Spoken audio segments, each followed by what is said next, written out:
Hey, love, if you've been feeling overwhelmed, emotionally exhausted, or like you've been in survival mode for far too long, this message is for you.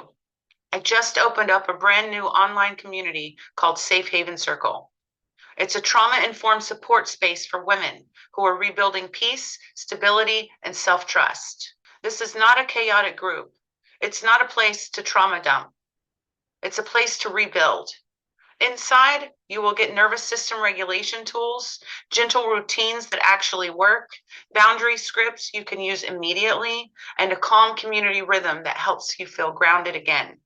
You'll also get the full 30-day stabilize and reclaim foundation, plus 2 live calls each month, one focused on regulation and teaching, and one focused on support and next steps. If you've been trying to hold everything together, if you've been overthinking, overgiving, or feeling emotionally drained, you don't have to do it alone anymore. If you want in, comment or message me Safe Haven, and I'll send you the link.